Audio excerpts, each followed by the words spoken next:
Atenção! Começa agora uma teleaula de língua portuguesa do ensino médio. Você vai assistir a teleaula de número 31. Bons estudos!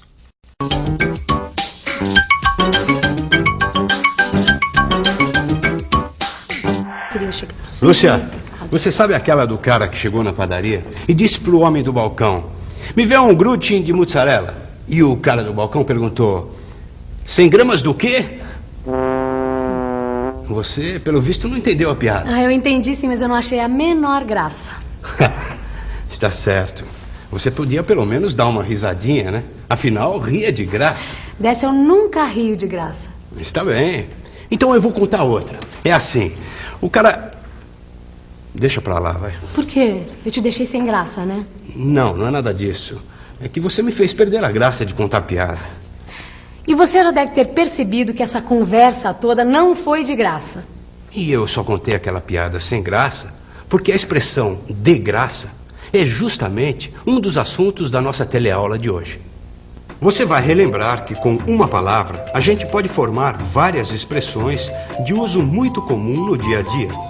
Vai conhecer melhor as diferenças entre um texto literário e um texto informativo.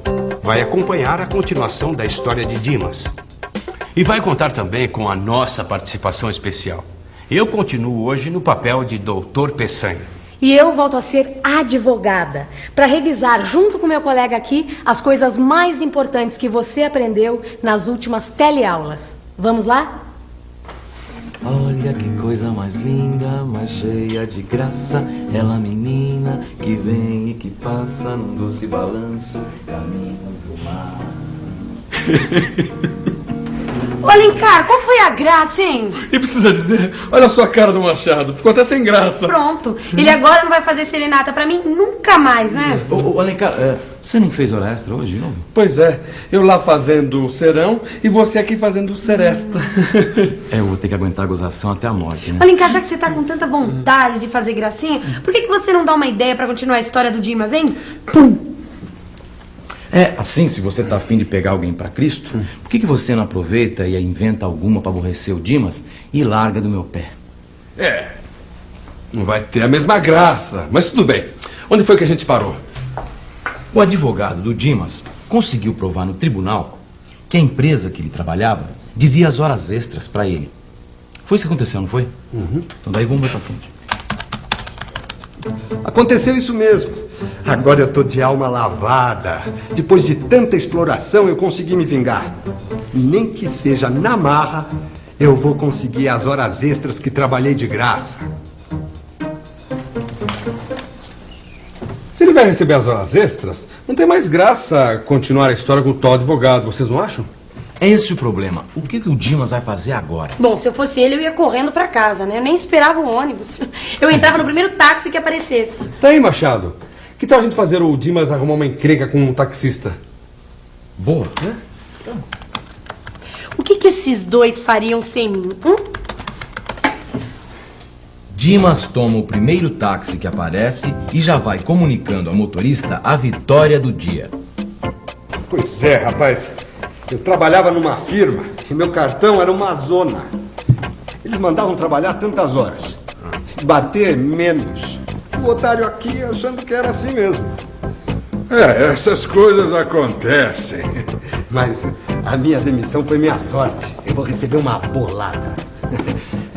O Brasil tá mudando. Agora a gente tem vez. Pra mim, isto aqui está virando uma anarquia. Tem gente que faz um bico qualquer e vai logo querendo entrar na justiça. Bico, eu trabalho feito um condenado. Nunca tenho dinheiro pra nada. Pelo jeito, hoje é dia dos revoltados. Acabei de levar um passageiro nesse instante que também entrou nessa.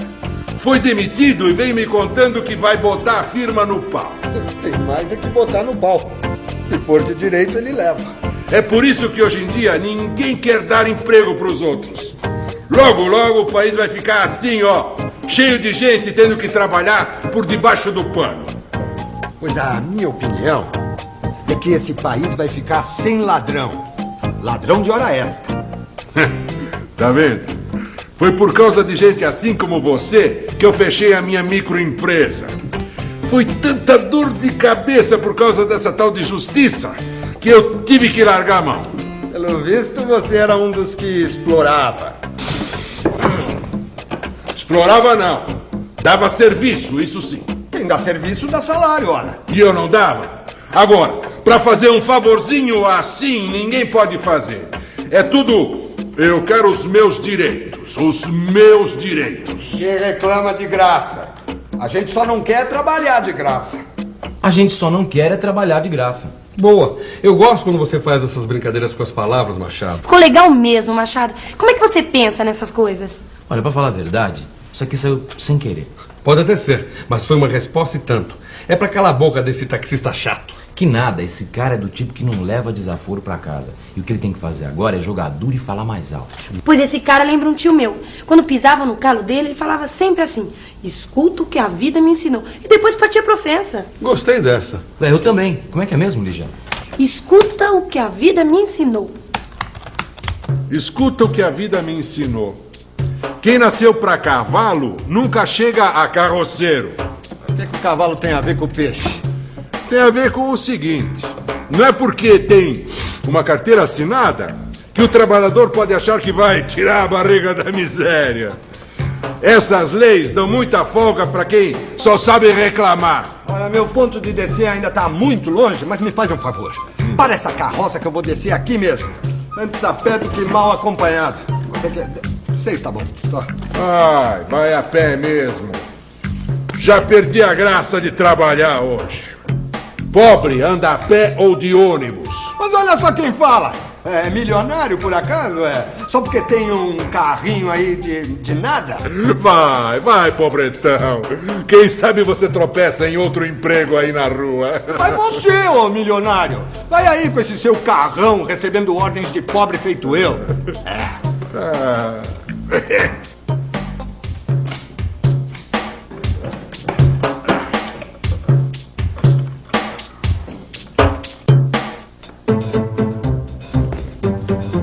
Meu, vai! Tinha que aparecer alguém para estragar minha alegria. Tava bom demais para ser verdade. Tem que aguentar essa agora depois de tudo que eu passei naquele tribunal. O meu paletó... Meu paletó no tribunal... Droga! Depois de tudo que aprendemos nas últimas teleaulas, voltamos a este tribunal, mas não para julgar, e sim para repassar os nossos conhecimentos da língua portuguesa. Se o colega advogado me permite uma sugestão, eu gostaria de iniciar os trabalhos apresentando fatos relevantes que ocorreram hoje mesmo. Não tenho objeção alguma quanto a isso. Por onde começamos? Vamos começar por uma palavra que foi dita insistentemente nesta teleaula, a palavra graça. Esta palavra foi, de fato, bastante usada. Com significados diferentes. Permita-me acrescentar. O colega tocou no ponto em que queria chegar. Os significados. Aqui. Eu gostaria de apresentar como provas trechos da conversa entre Dimas e o taxista. Para rebater as acusações do taxista, Dimas usou a palavra graça 2 vezes seguidas. Ninguém reclama de graça. A gente só não quer trabalhar de graça. Mais adiante, a palavra graça foi usada também pelo taxista. Quando Dimas decidiu descer do veículo, o taxista disse: Vai a pé mesmo. Já perdi a graça de trabalhar hoje. Ninguém reclama de graça. A gente só não quer é trabalhar de graça. Perdi a graça. Muito bem observado, colega. E você deve se lembrar de que com uma palavra você pode formar várias expressões conhecidas. A palavra boca, por exemplo. Você pode formar as expressões da boca para fora, com a boca na botija. Com a palavra jogo, você pode formar fazer o jogo limpo ou abrir o jogo. Muito bem. Se você já conhece isso, fica mais fácil entender os significados das expressões com a palavra graça. Preste atenção. Trabalhar de graça significa trabalhar sem pagamento. Reclamar de graça quer dizer reclamar sem razão, sem motivo. Perder a graça significa perder o entusiasmo, ficar sem vontade. E há ainda outros casos registrados em dicionário, como, por exemplo, a expressão cair nas graças de, que quer dizer desfrutar da simpatia de alguém. E também não ser de graça, que significa ser sério, ser sisudo. Excelente trabalho, colega. Eu estou impressionado. Saiba que a senhora acaba de cair nas graças do Dr. Peçanha. Isso para mim é uma honra, doutor, mas vamos com calma, que eu não sou de graça.